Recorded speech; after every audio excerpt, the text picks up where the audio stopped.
ಬೆಂಗಳೂರಿನಲ್ಲಿ ಯುವಕರ ವೀಲಿಂಗ್ ಹುಚ್ಚಾಟ ಮಿತಿ ಮೀರಿದೆ. ಅಪ್ರಾಪ್ತ ಬಾಲಕರು ರಸ್ತೆಯಲ್ಲಿ ಅಪಾಯಕಾರಿ ಬೈಕ್ ಸ್ಟಂಟ್ ಮಾಡಿ ಪುಂಡಾಟ ಮೆರೆದಿದ್ದಾರೆ. ಬೆಂಗಳೂರಿನ ಜೆಪಿ ನಗರದ ಡಾಲರ್ಸ್ ಕಾಲೋನಿ ಬಳಿ ಘಟನೆ ನಡೆದಿದೆ. ಪೊಲೀಸರ ಭಯವೇ ಇಲ್ಲದೆ ಸ್ಕೂಟರ್ ಬಳಸಿ ಸ್ಟಂಟ್ ಮಾಡಿ ಸಹ ಪ್ರಯಾಣಿಕರ ಜೀವದ ಜೊತೆಗೂ ಚೆಲ್ಲಾಟ ಆಡಿದ್ದಾರೆ. ಕ್ಲಾರೆನ್ಸ್ ಪಬ್ಲಿಕ್ ಸ್ಕೂಲ್ ರಸ್ತೆಯಲ್ಲಿ ಅಪಾಯಕಾರಿ ಸ್ಟಂಟ್ ಮಾಡಿದ್ದು ಯುವಕರ ಹುಚ್ಚಾಟದ ವಿಡಿಯೋ ಸಾಮಾಜಿಕ ಜಾಲತಾಣದಲ್ಲಿ ವೈರಲ್ ಆಗಿದೆ. ಸದ್ಯ ವೀಲಿಂಗ್ ಪುಂಡಾಟಕ್ಕೆ ಕಡಿವಾಣ ಹಾಕಲು ಸಾರ್ವಜನಿಕರು ಆಗ್ರಹಿಸಿದ್ದಾರೆ.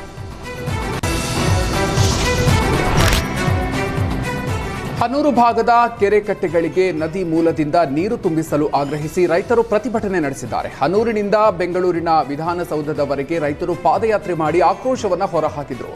ಚಾಮರಾಜನಗರದ ಹನೂರಿನ ಅಜ್ಜಿಪುರದಲ್ಲಿ ಪಾದಯಾತ್ರೆಗೆ ಚಾಲನೆ ನೀಡಲಾಗಿದೆ. ರೈತ ಸಂಘದ ರಾಜ್ಯಾಧ್ಯಕ್ಷ ಬಡಗಲಪುರ ನಾಗೇಂದ್ರ ಚಾಲನೆ ನೀಡಿದರು. ಅಂತರ್ಜಲ ಕುಸಿದು ಜನ ಜಾನುವಾರುಗಳಿಗೆ ನೀರಿನ ತೊಂದರೆಯಾಗಿದೆ. ಕಾವೇರಿ ನದಿಯಿಂದ ಏತ ನೀರಾವರಿ ಮೂಲಕ ಕೆರೆಕಟ್ಟೆ ತುಂಬಿಸಬೇಕು. ಅಲ್ಲದೆ ಬಜೆಟ್ನಲ್ಲಿ ವಿವಿಧ ಕೆರೆಕಟ್ಟೆಗಳಿಗೆ ನೀರು ತುಂಬಿಸುವ 419 ಕೋಟಿ ರೂಪಾಯಿ ವೆಚ್ಚದ ಡಿಪಿಆರ್ಗೆ ಅನುಮೋದನೆಯನ್ನು ನೀಡಬೇಕು ಅಂತ ಆಗ್ರಹಿಸಿ ಪ್ರತಿಭಟನೆ ನಡೆಸಿದ್ದಾರೆ. ಪಾದಯಾತ್ರೆಯಲ್ಲಿ ನೂರಾರು ರೈತರು ಭಾಗಿಯಾಗಿದ್ದರು. ಬೆಂಗಳೂರಿನಲ್ಲಿ ಬಿಬಿಎಂಪಿ ನಿವೃತ್ತ ಚೀಫ್ ಇಂಜಿನಿಯರ್ ಆತ್ಮಹತ್ಯೆ ಮಾಡಿಕೊಂಡಿದ್ದಾರೆ. ಕೋರಮಂಗಲದಲ್ಲಿರುವ ಮನೆಯಲ್ಲಿ ನಿವೃತ್ತ ಚೀಫ್ ಇಂಜಿನಿಯರ್ ಪರಮೇಶ್ವರ್ ನೇಣಿಗೆ ಶರಣಾಗಿದ್ದಾರೆ. 20 ದಿನದ ಹಿಂದೆ ಪರಮೇಶ್ವರ್ ಮನೆ ಮೇಲೆ ಸಿಬಿಐ ದಾಳಿ ನಡೆದಿತ್ತು. ಸಿಸಿಬಿ ರೇಡ್ ಬಳಿಕ ಮಾನಸಿಕವಾಗಿ ಪರಮೇಶ್ವರ್ ಕುಗ್ಗಿ ಹೋಗಿದ್ರು. ಇದು ಬೆಂಗಳೂರಿನ ಸಿಬಿಐ ಕಚೇರಿಯಲ್ಲಿ ವಿಚಾರಣೆಗೆ ಪರಮೇಶ್ವರಯ್ಯ ಹಾಜರಾಗಬೇಕಾಗಿತ್ತು. ಆದರೆ ಮಾನಸಿಕವಾಗಿ ಕುಗ್ಗಿದ್ದ ಪರಮೇಶ್ವರಯ್ಯ ಬೆಳಗ್ಗೆ ಹಗ್ಗ ತಗೊಂಡು ನೇಣು ಬಿಗಿದುಕೊಂಡಿದ್ದಾರೆ. ಸ್ಥಳಕ್ಕೆ ಕೋರಮಂಗಲ ಪೊಲೀಸರು ಭೇಟಿ ನೀಡಿ ಪರಿಶೀಲನೆ ನಡೆಸಿದ್ದಾರೆ. ಪರಮೇಶ್ವರಯ್ಯ ಮಹದೇವಪುರ ಬಿಬಿಎಂಪಿ ವ್ಯಾಪ್ತಿಯ ಚೀಫ್ ಇಂಜಿನಿಯರ್ ಆಗಿದ್ದರು. ಮಗ ಆಸ್ಟ್ರೇಲಿಯಾದಲ್ಲಿದ್ದು ಮಾಹಿತಿ ತಿಳಿದು ಭಾರತಕ್ಕೆ ಪ್ರಯಾಣ ಬೆಳೆಸಿದ್ದಾರೆ.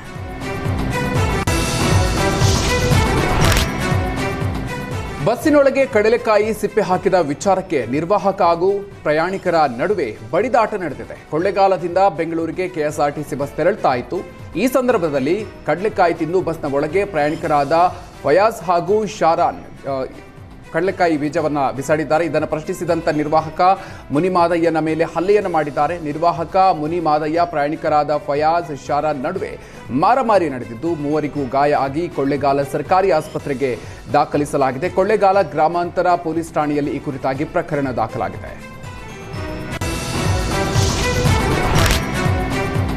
ಜಿಬಿಎ ಖಜಾನೆ ಖಾಲಿಯಾಗಿ ಮಕ್ಕಳಿಗೆ ಸ್ವೆಟರ್ ನೀಡೋದಕ್ಕೆ ದುಡ್ಡಿಲ್ವಾ ಅನ್ನೋ ಪ್ರಶ್ನೆ ಎದ್ದಿದೆ. ಪ್ರತಿ ವರ್ಷ ಚಳಿಗಾಲದಲ್ಲಿ ಶಾಲೆ ಮಕ್ಕಳಿಗೆ 2 ಜೊತೆ ಸ್ವೆಟರ್ ನೀಡುತ್ತಿದ್ದ ಜಿಬಿಎ ಈ ವರ್ಷ ಚಳಿಗಾಲ ಕಳೆದು ಬೇಸಿಗೆ ಬರ್ತಾ ಇದ್ರೂ ಯಾವುದೇ ಸ್ವೆಟರ್ ನೀಡಿಲ್ಲ. ಈ ಶೈಕ್ಷಣಿಕ ವರ್ಷ ಮುಗಿಯೋದಕ್ಕೆ ಇನ್ನು 1 ತಿಂಗಳು ಬಾಕಿ ಇದೆ. ಸ್ವೆಟರ್ಗೆ ಹಣ ನೀಡ್ತೀವಿ ಅಂತ ಭರವಸೆ ನೀಡಿದ್ದ ಆಯುಕ್ತರು ಶೈಕ್ಷಣಿಕ ವರ್ಷ ಮುಗಿತಾ ಬಂದರೂ ಮಕ್ಕಳಿಗೆ ಸ್ವೆಟರ್ ಮಾತ್ರ ಸಿಕ್ಕಿಲ್ಲ. ಜಿಬಿಎ ವ್ಯಾಪ್ತಿಯ ಶಾಲಾ ಕಾಲೇಜಲ್ಲಿ 14,000 ಮಕ್ಕಳು ವಿದ್ಯಾಭ್ಯಾಸ ಮಾಡುತ್ತಿದ್ದಾರೆ. ಪ್ರತಿ ವಿದ್ಯಾರ್ಥಿಗೆ 650 ರೂಪಾಯಿ ವೆಚ್ಚದಲ್ಲಿ ಜಿಬಿಎ ಸ್ವೆಟರ್ ಖರೀದಿಸುತ್ತಿತ್ತು. ಆದರೆ ಈ ವರ್ಷ ಅನುದಾನ ಬಿಡುಗಡೆ ಮಾಡದೆ ಮಕ್ಕಳು ಚಳಿಯಲ್ಲಿ ಸ್ವೆಟರ್ ಇಲ್ಲದೆ ಚಳಿಗಾಲ ಮುಗಿಸಿದ್ದಾರೆ. ಕಾಂಗ್ರೆಸ್ ಪಕ್ಷ ಅಧಿಕಾರದ ಚುಕ್ಕಾಣಿ ಹಿಡಿಯಲು ಪಂಚ ಗ್ಯಾರಂಟಿ ಪ್ರಮುಖ ಪಾತ್ರ ವಹಿಸಿತ್ತು. ಆದರೆ ಇದೀಗ ರಾಜ್ಯದ ಜನತೆಗೆ ನೀಡಿದ ಉಚಿತಗಳೇ ಸರ್ಕಾರಕ್ಕೆ ದೊಡ್ಡ ಹೊರೆಯಾಗಿದೆ ಅನ್ನೋ ಆರೋಪ ಕೇಳಿಬಂದಿತ್ತು. ಈ ಮಧ್ಯೆ ಕೆಲ ಶಾಸಕರು ಕೂಡ ಗ್ಯಾರಂಟಿ ಕಾರಣದಿಂದಲೇ ತಮ್ಮ ಕ್ಷೇತ್ರಗಳ ಅಭಿವೃದ್ಧಿಗೆ ಅನುದಾನ ಸಿಗ್ತಿಲ್ಲ ಅನ್ನೋ ಆರೋಪವನ್ನು ಮಾಡಿದರು. ಈ ಬೆನ್ನಲ್ಲೇ ಸ್ವತಃ ಡಿಸಿಎಂ ಡಿಕೆ ಶಿವಕುಮಾರ್ ಗ್ಯಾರಂಟಿ ಯೋಜನೆಗಳು ಸರ್ಕಾರಕ್ಕೆ ಹೊರೆಯಾಗಿದ್ದನ್ನು ಒಪ್ಪಿಕೊಂಡಿದ್ದಾರೆ. ಆರೋಗ್ಯ ಇಲಾಖೆ ಕಾರ್ಯಕ್ರಮದಲ್ಲಿ ಮಾತನಾಡಿದ ಡಿಕೆ ಶಿವಕುಮಾರ್, ಗ್ಯಾರಂಟಿಗಳಿಂದ ಸರ್ಕಾರಕ್ಕೆ ಹೊರೆ ಆಗ್ತಾ ಇವೆ. ಹೊರೆಯಾದರೂ ನಮ್ಮ ಸರ್ಕಾರ ಗ್ಯಾರಂಟಿ ಕೊಡ್ತಿದೆ. ನಿಮಗೆ ಆರ್ಥಿಕವಾಗಿ ಧೈರ್ಯ ತುಂಬಲು ಗ್ಯಾರಂಟಿ ಕೊಡ್ತಾ ಇದ್ದೀವಿ ಅಂತ ಹೇಳಿದ್ದಾರೆ. ಡಿಸಿಎಂ ಹೇಳಿದ ಈ ಮಾತು ಈಗ ರಾಜಕೀಯವಾಗಿ ಭಾರೀ ಚರ್ಚೆಗೆ ಕಾರಣ ಆಗಿದೆ.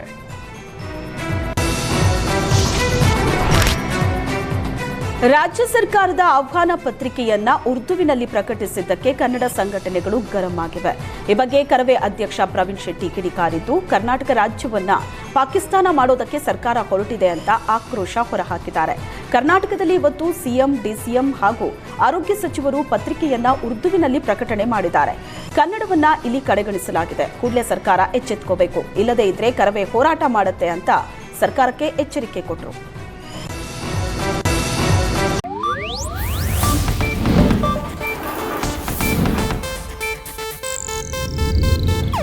ಇದು ಏಷ್ಯಾನೆಟ್ ನ್ಯೂಸ್ ನೆಟ್ವರ್ಕ್ ಪ್ರಸ್ತುತಿ.